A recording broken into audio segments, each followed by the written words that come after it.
Welcome back.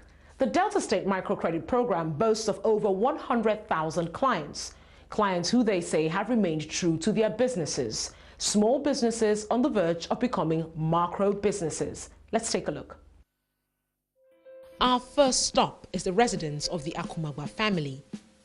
Theirs is not so much of a startup, but more of a growing global brand. Mother and son are the faces behind a variety of food spices known as IDS. They manufacture dry spices for local delicacies, package and distribute them to retail outlets in and outside Nigeria. Their products are sold across Nigeria, South Africa, Germany, and the United States of America. A retired school inspector, Ireye Akumagba, is the president of the company. She tells us how her business has grown since it started with just 25 kobo in 1986.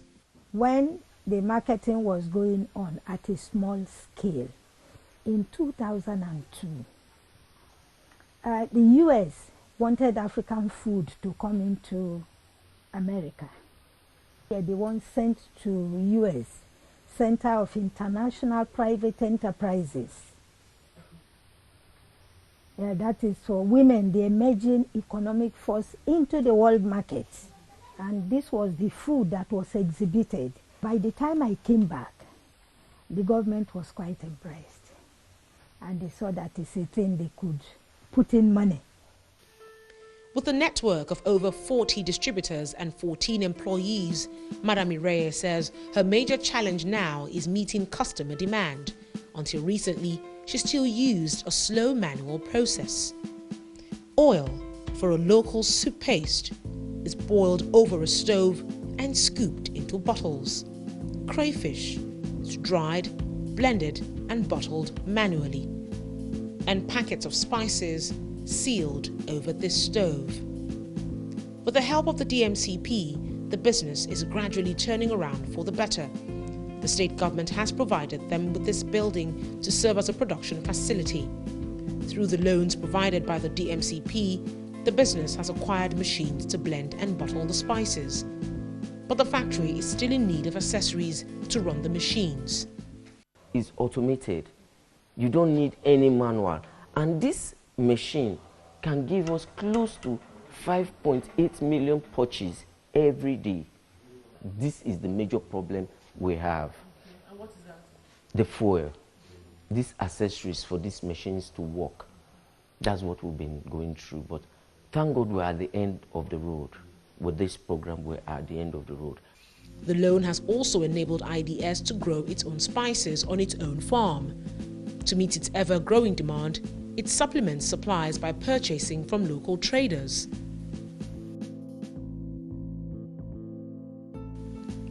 Our next stop is the 66-hectare farmland owned by Reverend Father Jude. Here, he grows maize, plantains and pineapple. In addition, he's focusing on processing the pineapples to make fruit juice. From the time I encountered Dr. Shedu, that has been our talk and our agreement. And definitely, by the grace of God, please God, my target is actually by the end of this year, we should have up to 2 million pineapple stands on ground, which will form a background to our going off to juice production, juice factory. Father Jude has various groups of farmers working for him as casual workers. His permanent staff are his foster kids and members of his church who he pays in kind. While the loan from the microcredit scheme has allowed him to acquire more land and suckers, he's still far away from his dream of owning a processing plant. Well, since 2 years ago we've been on it, but the logistics, the difficulties I have seen as we are doing the preliminary planning is the problem of power supply. To run generator for the factory is going to be very enormous, and that is the major setback we have now. We are thinking of how can I use this solar energy if it can actually augment or help in that way. We are still working something around that area. If that works, it will be a plus for us. But he is optimistic his dream will become a reality soon. At the moment, he makes money from selling his fresh produce to a waiting market. Next, we visit an oil processing plant. This old workshed is the heart of the Ika oil mill. It's a testament to the struggle the business has come through. Despite its state, the mill still produces oil daily. It churns out palm oil for domestic and industrial use. The chairman of Ika Palm Oil Mills Association is Victor Onyago. He tells us a bit of the mill's early days. We have been in this business for more than 10 years. With the generating machine, one small drum, and I was the only person working. Why did you go into this business? Because it is lucrative. Yeah. So tell us now, when did you start to expand? At what year did you begin to expand? Yes, I started expanding in the year 2003 because I was making gain, and then I had to bring in the people who are also doing the same business with me to join, so that united we stand, divided we fall. The more we produce, the more we get, the revenue will come in. And the government will recognize us more when we are in association and cooperative. Really, before then, we were just staggering. It wasn't steady because we hadn't enough funds. When we heard that DMCP has launched poverty alleviation in Delta State, then we now, the association, had to synthesize them. We now formed the association, then we went to DMCP. The Mill Association comprises of 9 groups of palm oil millers and plantation workers. It currently has 15 employees.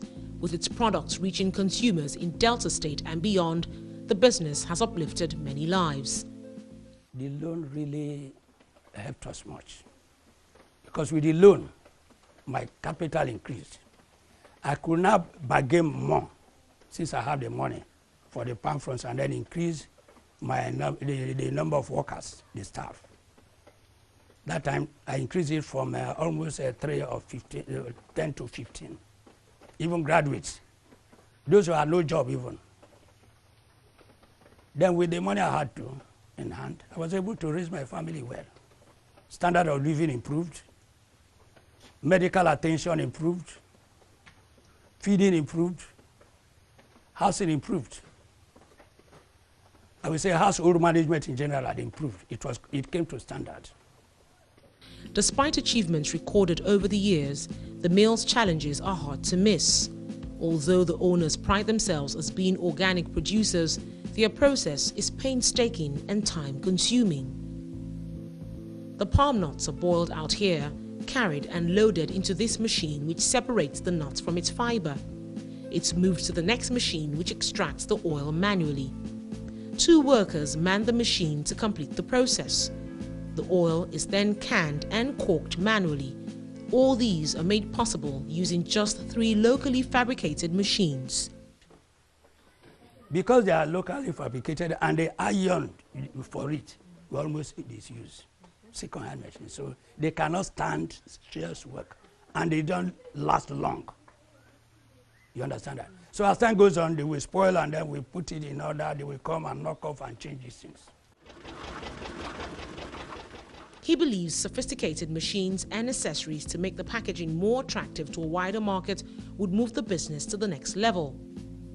Farm Ventures faces a similar problem. He manufactures laundry starch, cold, hot and condensed. While the demand for his product outweighs supply, Frank Mordi doubts his current production process will ever see him meet demand. We get the starch is in here. For example, we've prepared it with boiled water. We stir, Then we now start stirring. We stir, and you continue to stir for at least about 1 hour, for you to get good texture. You will see what we have there. You stir for a long time. But if you have a mixer, for example, within 10 minutes you are over, you are through. But with this, we have to stir for a long time. At times we work like this from morning till morning, producing. Like what you see there, we took a lot of time to get to what you are seeing. How many days? Like if we start in the morning now, at times we don't sleep. Maybe around 2 o'clock, if you have to get something reasonable. Somebody may say, bring 50 cartons of this. You have to do it because it's manual. But Mordi is happy to have come this far with his family-run business. Currently, this house in his village serves as his factory.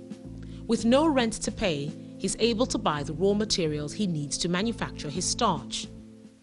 Before they came in, I was producing hot water starch.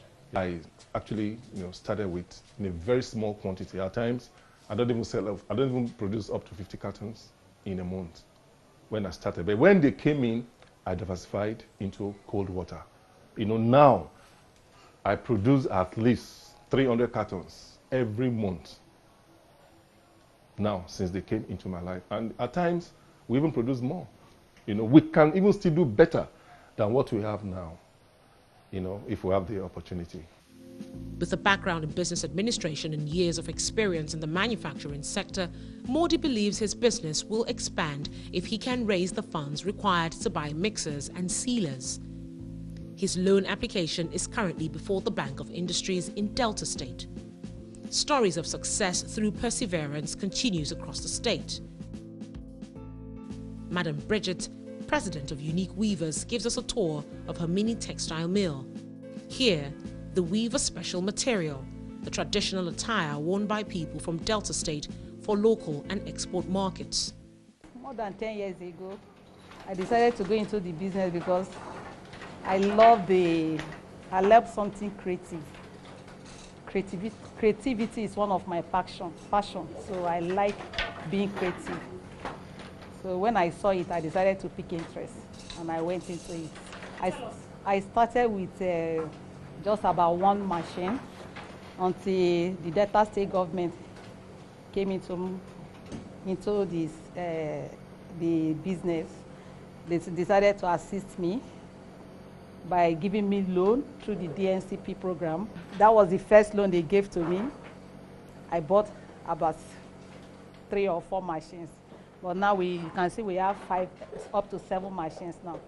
At the moment, she's constrained by space. This 2-bedroom flat cannot take any more looms. The looms made of wood are manned by 2 weavers each.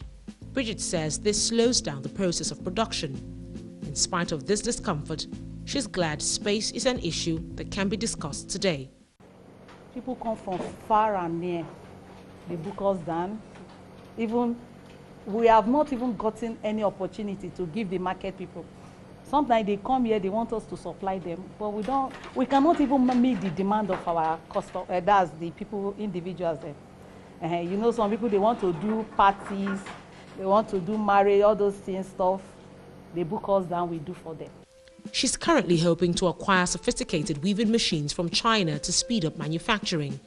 But the new machines will run on electricity, a luxury of no concern with the manual machines. From the spice company, the oil mill, starch producer, farmer to the weaver, growing from small businesses to an industry is top on their business plans. That's the next challenge for the Delta State Microcredit Program. So the issues are 3-pronged. 1, the people themselves, they lack basic skills to migrate to that level and therefore cannot run it on their own. 2, some of the institutions don't have the expertise to deliver on those businesses because they don't understand those businesses. The dynamics of a transaction must be known before you know how to key in. And so they don't have the capacity to diagnose the credit properly. So they use the mentality, the experience for a near blue chip or a standard business to look at a startup or a man who falls within a lower range. So they don't have the expertise to do that. And the third one is that the lack of specialized agencies to run an SME. For every SME stuff that they have talked about in this country, nobody has even talked about using any of the SMEs outlets to train people to get them to a specialist level where they will appreciate and we are able to relate with the business of these people to be able to grant loans. While the state builds on successes recorded so far and tackles the challenges ahead, it's worth noting that the state's SME model has been recognized as being successful. Delta State for 2 consecutive years in 2009 and 2010 came up tops under the micro, small and medium enterprise category. It also received accolades for its commitment towards eradicating poverty through the Delta Microcredit Program by the Central Bank of Nigeria. Well, I hope you enjoyed all we had on this week's episode of Delta Beyond Oil. I'm Oni Sunday.